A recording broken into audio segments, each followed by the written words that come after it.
दरअसल ये press conference बुनियादी तौर पर एक किताब का विमोचन है। ये किताब पिछले चंद महीनों में मेहनत करके लिखी गई है, जिसमें भारत के संविधान को समेटा गया है, कोशिश की गई है और ये एक सिलसिले का हिस्सा है। ये किताब पहला पार्ट है, इसके 4 पार्ट अभी और आने बाकी हैं, जो अगले 2 से 3 महीने के अंदर रक्षा, सुरक्षा और उसके प्रचार प्रसार का काम किया जाए।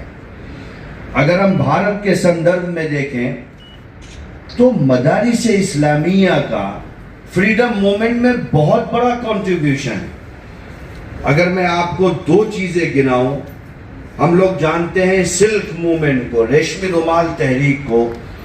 भारत के प्रधानमंत्री जब अफगानिस्तान की आधिकारिक यात्रा पर गए थे तो उन्होंने उस सिल्क मूवमेंट को याद किया था, काबुल की धरती से, जो मदरसे से जन्म लेने वाले मौलाना महमूद हसन देवबंदी ने ब्रिटिश गवर्नमेंट के खिलाफ चलाया था।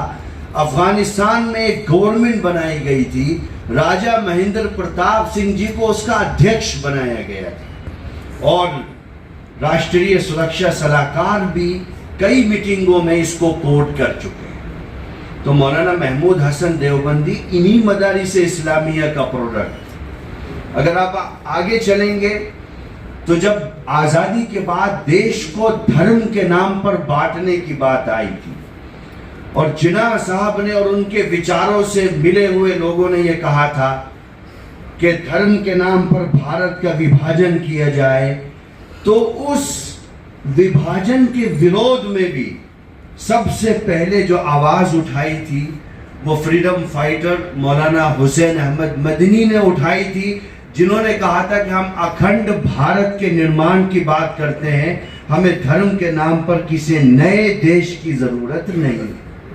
और उन्होंने जिन्ना की और उनके साथियों की प्लूरेशन थ्योरी को सिर्फ रिजेक्ट ही नहीं किया था बल्कि एक्सपोज भी किया था।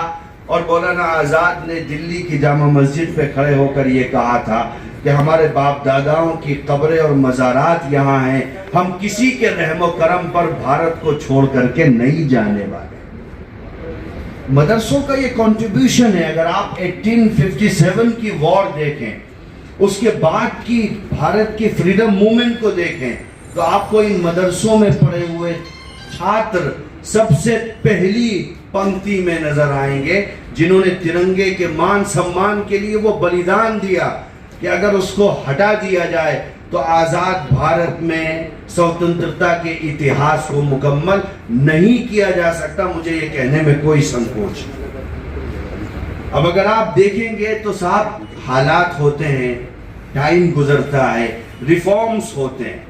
तो हमने ये किताब बुनियादी तौर पर मदारिस इस्लामिया में रिफॉर्म्स की एक शुरुआत है। मैं रिपीट करता हूं, ये किताब है मदरसे दरअसल धार्मिक शिक्षा के प्रचार प्रसार के लिए बनाए गए।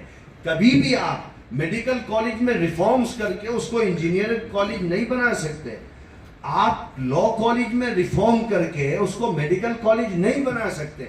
हम इसीलिए कहते हैं कि ठीक है, रिफॉर्म्स होने चाहिए, लेकिन वो मदरसों के निर्माता जिन्होंने अपना सब कुछ निछावर करके इन इमारतों को बनाया था, अगर हम उनके विचारों को कत्ल करके, उनके विचारों को पसे पुष्ट डाल करके रिफॉर्म की कोई बात करते हैं और उसको एक्सेप्ट करते हैं, तो आने वाला इतिहास हमें कभी माफ नहीं करेगा। इसलिए ये किताब रिफॉर्म की शुरुआत